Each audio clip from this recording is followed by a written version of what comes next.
Hey guys, assalamu alaikum wa rahmatullah. So today I want to talk about a little bit something more serious, um, something that is inevitable. We don't talk about it, and it's death, the destroyer of pleasures.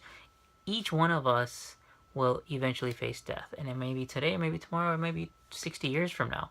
But the fact of the matter is, every single one of us knows that we're going to meet death, but yet we don't talk about it. I work in a cancer center, and so I see death a lot. And um, a colleague made a comment to me the other day about how you know um, we have very morbid conversations. We talk about mortality a lot, but for someone that's not in our field, they don't. They would think that our conversations are really depressing or morbid, and it's not just something that other people talk about, even though it's something that absolutely is going to happen. And that's the thing. We have to remember. We have to recall it. I don't know if you've ever gone and walked around in a graveyard, but it brings you back to reality that this life is very temporary, and it's not what's going to be everlasting. Um, um, and so we have to remember it, and we can't get away with it. I mean, it's written for us that we will die at a certain time in a certain place. And to this old Mesopotamian tale uh, comes to mind that I wanted to mention in today's video, and that's the idea about this man that was in the streets of Baghdad, and he basically saw death while in the marketplace, and he was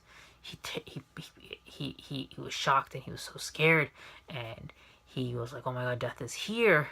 And death looked at him, was also gave a little look like he was surprised. I mean, this is a story. So death also looked at this man, was like surprised and startled, and so this man ran away from the marketplace, and he says, "Oh my God, death is here, and I have to get away from it." And so what he does is he goes to another city miles and miles and miles away, like I think it's called Samara or something. You could Google it. He goes far away from it, and somebody asked, a merchant in the marketplace asked Death, he's like, why did you look so startled when you saw that man? Um, and the Death replies, well, I was surprised because I had an appointment with him later tonight in Samara.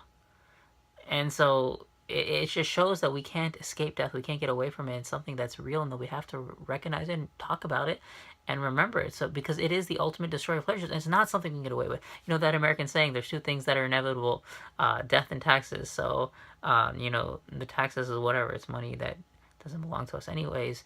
But death is the one that's real, and we have to recognize it and remember it, and be ready for it, so that it doesn't catch us off guard. Because if we don't talk about it, we think of it something that's hundreds of years away, or 50 years away, or months away. It's something that's just a figment of our imagination. We'll never be ready for it when it actually comes to us, and then it'll come to us, and we'll be surprised and shocked, and then it's, and then what state will we be in then, if we think that death is not going to come to us at any moment? All right, reminder for me too, inshallah. Jazakumullah khair. Assalamu alaikum.